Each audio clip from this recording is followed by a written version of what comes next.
Welcome to SoccerNet with Mr. M. Thanks for joining us this side. We really appreciate your time. Tell other people about what we're doing here. Yes, I brought the elephant in the room. As you can see, I'm wearing Bacania. I'm a Pirates fan, so for whatever I'm going to do on the channel with regard to soccer and the Betway Premiership, I mean, obviously, it's going to revolve around those topics and other topics that are of my interest, especially in terms of Bafana Bafana, the PSL, and Pirates, of course. So, I have a question. We've seen what happened with the MTN 8 of our first leg semi-final. Orlando Pirates drawing with Mamelodi Sundowns. What do you guys think of that match? Before going into that match, Pirates fans were crying. They wanted the coach to be fired. And they were crying. I mean, Pirates fans, we were crying. I mean, I was crying myself. I'm still crying right now. uh People were calling for the coach's head, right now after drawing the match the way in a manner they did. It looks like those voices have died down. So I have a question. Are Pirates fans still angry or not? What happened to the anger?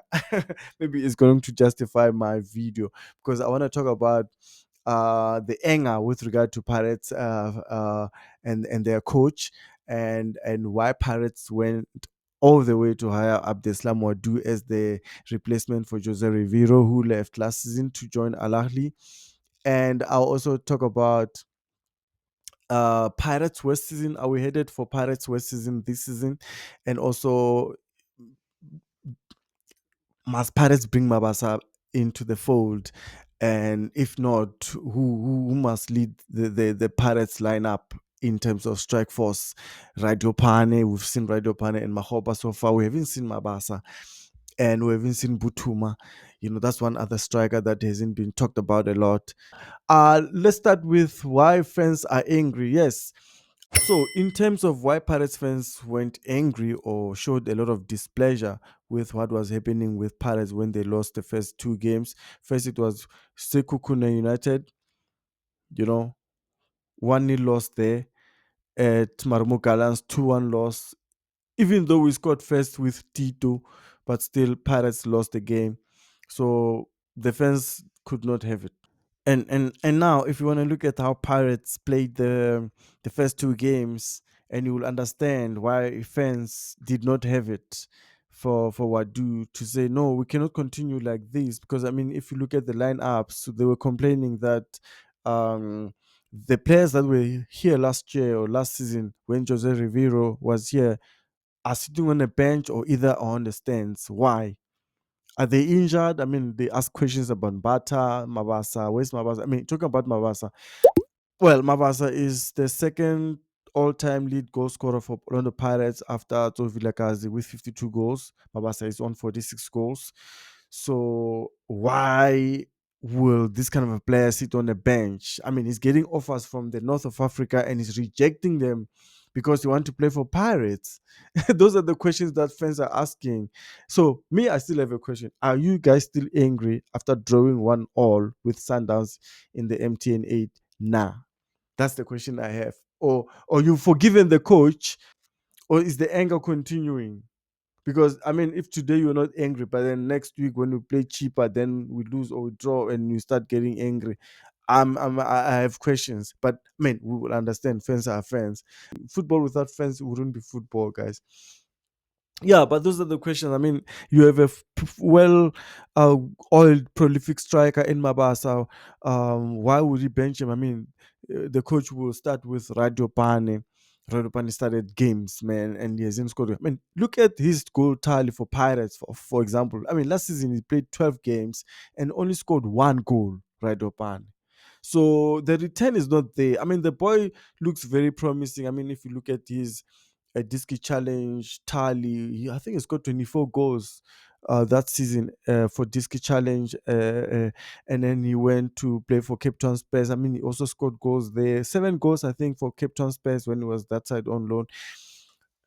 Radopan hasn't really come forth and used these opportunities, guys. Let's be fair. And but if you compare him with Mahopa, whom they are almost sort of plays sort of similar styles, even though Radopan, I would say, in terms of technically, is more gifted than Mahopa. But Mahopa knows how to position himself, how to open spaces for other players. So Mahopa is good with that also because of the fact that he works hard, man. If he brings a different dynamic into the game, and is a different kind of striker. And we have questions now. Does Pirates want to play with a striker or not? Or is just gonna be um Mahopa or Radiopan? Because I mean, if you want a striker, you go for Mabasa. I have questions why is Mabasa not playing. Maybe it's because the coach is doing his own technical things we don't know. We cannot ask so many questions. So what do you guys think? Tsehofatso Mabasa, Radiopan or Mahopa? Or which one would you bench? Which one will sit on the stands and which one will start? Me, I know which one I'll start. It's interesting that I like Mahopa, but when I look at the way when I look at the way Pirates is playing, they need they need a Mavasa, man. Someone to finish all that work that is being done from Bule to Nduli to Teko to Apollos. I felt when I saw Pirates fans expressing their anger at the way Pirates were losing. I mean, they lost back-to-back matches in the beginning of the season, which is quite rare. But this is actually the second time it happens. It happened before in 2008, 2009 season. No, 2007, 2008 season. That's when Pirates registered 0 points after 2 games. So it's not something new for Pirates to go 2 games without a win. That's why I didn't understand the panic. But at the same time, I also understood where Pirates fans were coming from. And I'll talk about it. So in 2008, 2009, Pirates got 1 point after 2 games. So it happens. But I know that Pirates usually gets like 4 points. So usually the first game it's either a draw or a win. The second game is a draw or a win. Usually it's 4 points. We're averaging 4 points Pirates in the beginning of the season with regard to 2 games, first 2 games. But this time around, Pirates got 0 points. So are we headed for a record 3 league games without a win? Talking about 2008 2009 season, that's when this jersey, it reminds me of Tiko Modisa. I don't know what about you. When you look at this jersey, which player comes to mind when you see this? No, I nearly said Bafana Bafana. I mean, Pirates is Bafana Bafana. No. uh this Pirates jersey, it reminds me of Teko Modise, and that's when the coach that went all the way to win a treble in the name of Ruth Kroll was taking charge. When he took charge, Ruth Kroll, in 2008 2009 season, he went 2 games, only got 1 point, and that was considered bad, by the way. But then Pirates recovered, man, recovered. So they went all the way, 18 games unbeaten. So that record saved them to finish second during that season. 2015, 2016, it happened after Eric Tinkler just took Orlando Pirates to the Champions League Confederations Cup final. And then when he returned, I think the results were not coming forth, and he was fired. And Pirates also didn't have a good start to that season. So, in true sense, as much as 0 points is quite unheard of, it's not uncommon for Pirates to have a bad start. It's not uncommon, guys. But at the same time, when I watch the games, when I watch Pirates play, I understood where Pirates fans were coming from, because the performance wasn't coming. The boys were not gelling. It looked like there was something missing. Something was going on behind the scenes that we didn't know. We didn't understand the lineups. People were complaining about how Wadu is introducing the new signings quite early instead of uh, introducing them gradually. So people were not happy about that. Are they still not happy about it? Because we just saw you saw what happened with Sundowns, that game we just played right now. Pirates drew that game, but Van Rooyen, for example, um, it's Van Rooyen, Talent Mbata, Evidence Mahopa. These players haven't played a competitive game in the last 3 weeks, and they come in and they are thrown into the deep end. I mean, Sibelebele as well, starting against Sundowns. I was like, wow, why is he throwing this guy into a deep end? But hey, look what Sibelebele did, man. And great performance from Sibelebele after, you know, from my point of view, I felt like maybe he was being thrown into a deep end too early.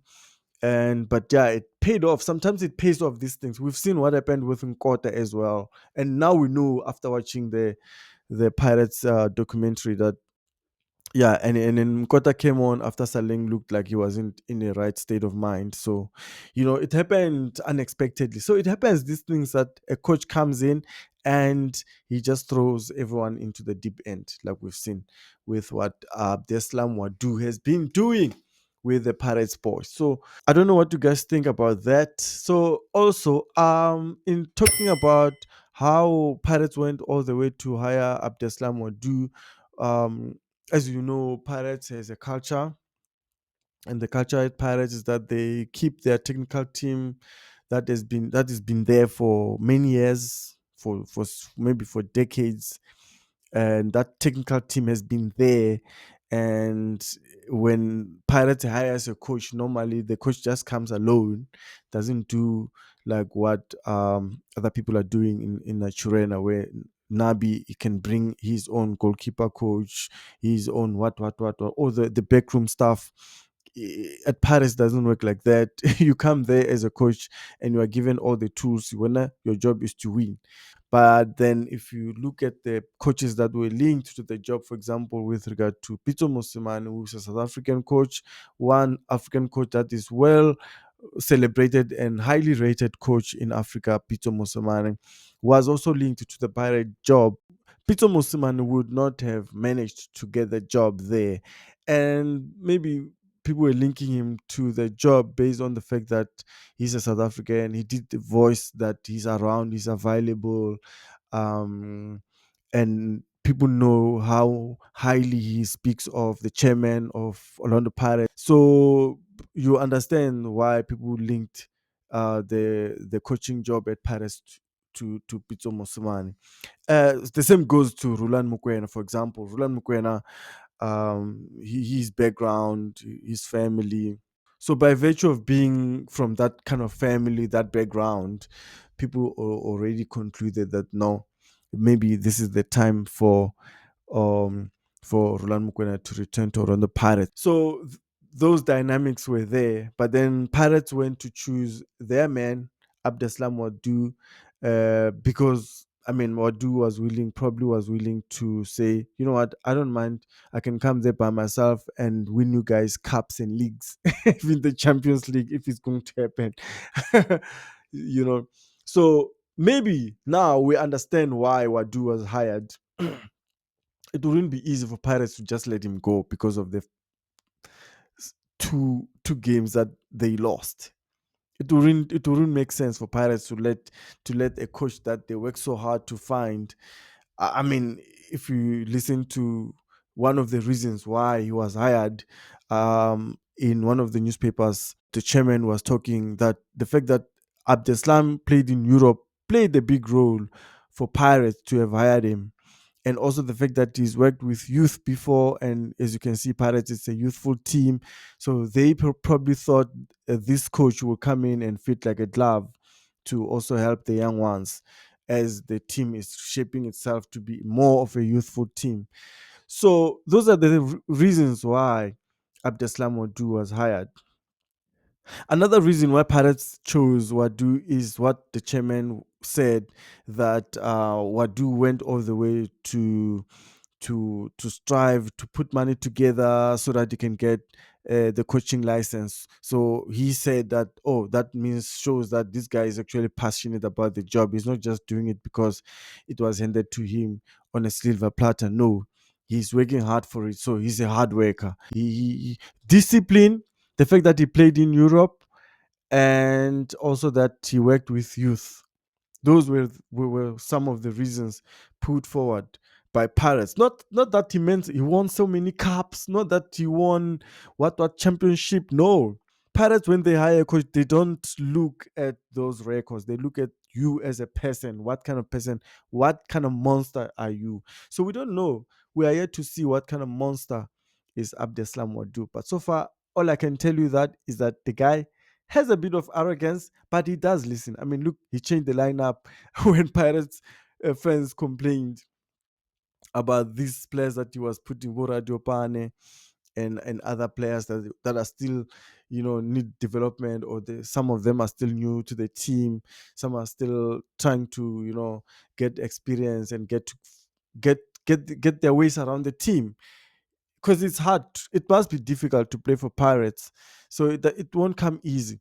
But it will be interesting to see how Pirates will pan out in the next leg, second leg of the MTN 8 Wafa to face Mamelodi Sundowns. Hopefully, it's going to be a full house. It was a full house in Orlando.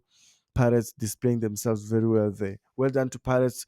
Well, I'll say well done to Pirates for coming back, for that comeback. But when I look at the performance, for me, I look at the performance and say Pirates managed to get a goal because of subs. Yes, I'll give it to the coach for making those subs, especially taking out the defender to add another attacker in the name of Apolis for Van Rooyen, and also adding Moremi. But what's happening with Sundowns? Why are they not using their young boys, those Mama Bena and all? I mean, I expected Sundowns to actually use those boys this season, especially Mabena, because he does stand a chance to become uh, the most youngest best player, or so, I don't know what you call that award, but he stands a chance. I'm surprised why they don't use Mabena, and I don't know if he's injured or not. But yeah, I was quite surprised to not you see him, because I'm expecting lots of young boys to play, especially for Sundowns and Pirates and Chiefs. I I don't like what this channel is making me to do. The direction this channel is going. It looks like I'm gonna end up being an analyst here. I don't want to be a football analyst. No, no, I don't want to analyze football. I just want to talk about football. I don't think I'm an analyst because I love football. So I just talk about th- the way I see it from my own point of view. You know what I mean? Because I enjoy soccer. I love football. I love soccer. So because I love soccer, I have to talk about it. Yeah, so that's all I have for you today. See you in the next upload. Legere mina. Salute. Bengatiti